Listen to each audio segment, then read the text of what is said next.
Assalamualaikum warahmatullahi wabarakatuh. Halo, saya Dela Yulika dari Program Studi Ilmu Administrasi Publik Fakultas Ilmu Sosial dan Ilmu Politik Universitas Riau.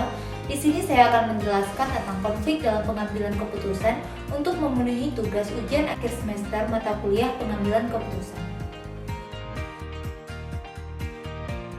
Terdapat berbagai jenis konflik dalam pengambilan keputusan. Yang pertama, konflik yang dilihat dari fungsi, yaitu ada konflik fungsional dan konflik disfungsional.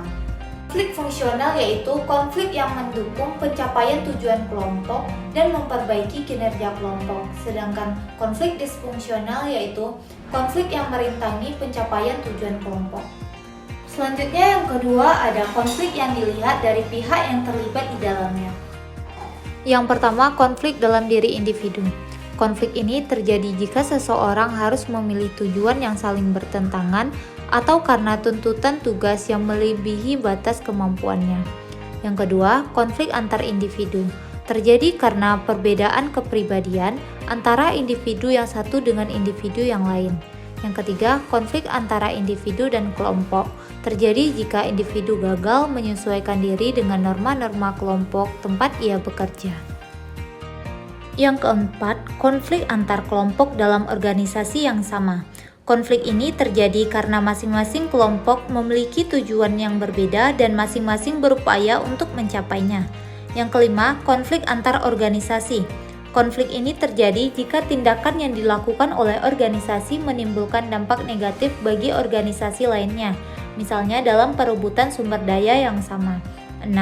Konflik antar individu dalam organisasi yang berbeda. Konflik ini terjadi sebagai akibat sikap atau perilaku dari anggota suatu organisasi yang berdampak negatif bagi anggota organisasi yang lain. Misalnya, seorang manajer public relation yang menyatakan keberatan atas pemberitaan yang dilansir seorang jurnalis.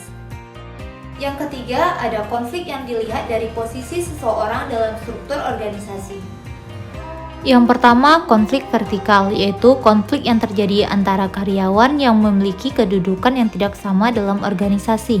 Yang kedua, konflik horizontal, yaitu konflik yang terjadi antara mereka yang memiliki kedudukan yang sama atau setingkat dalam organisasi. Yang ketiga, konflik garis staf, yaitu konflik yang terjadi antara karyawan lini yang biasanya memegang posisi komando dengan pejabat staf yang biasanya berfungsi sebagai penasehat dalam organisasi. Yang keempat, konflik peran, yaitu konflik yang terjadi karena seseorang mengemban lebih dari satu peran yang saling bertentangan. Nah, itu dia tadi jenis-jenis konflik dalam pengambilan keputusan. Selanjutnya kita akan membahas faktor penyebab munculnya konflik dalam pengambilan keputusan. Menurut Robbins tahun 1996, terdapat 3 faktor penyebab munculnya konflik dalam pengambilan keputusan. Yang pertama ada komunikasi, yang kedua ada struktur, dan yang ketiga ada variabel pribadi. Selanjutnya, kita akan membahas lebih dalam mengenai faktor penyebab munculnya konflik dalam pengambilan keputusan. Faktor yang pertama yaitu komunikasi. Komunikasi yang buruk dalam artian komunikasi yang menimbulkan kesalahpahaman antara pihak-pihak yang terlibat dapat menjadi sumber konflik. Faktor yang kedua yaitu struktur. Istilah struktur dalam konteks ini digunakan dalam artian yang mencakup ukuran, derajat spesialisasi yang diberikan kepada anggota kelompok, kejelasan yurisdiksi, kecocokan antara tujuan anggota dengan tujuan kelompok, gaya kepemimpinan, sistem imbalan, dan derajat ketergantungan antara kelompok.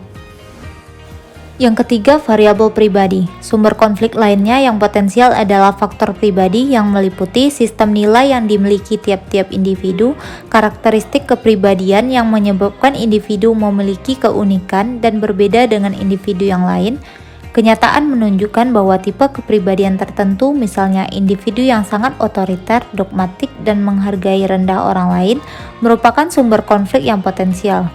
Jika salah satu dari kondisi tersebut terjadi dalam kelompok dan para karyawan menyadari akan hal tersebut, maka muncullah persepsi bahwa di dalam kelompok terjadi konflik. Baik, itu dia penjelasan dari saya. Apabila ada kesalahan, saya mohon maaf. Sekian dan terima kasih. Wassalamualaikum warahmatullahi wabarakatuh.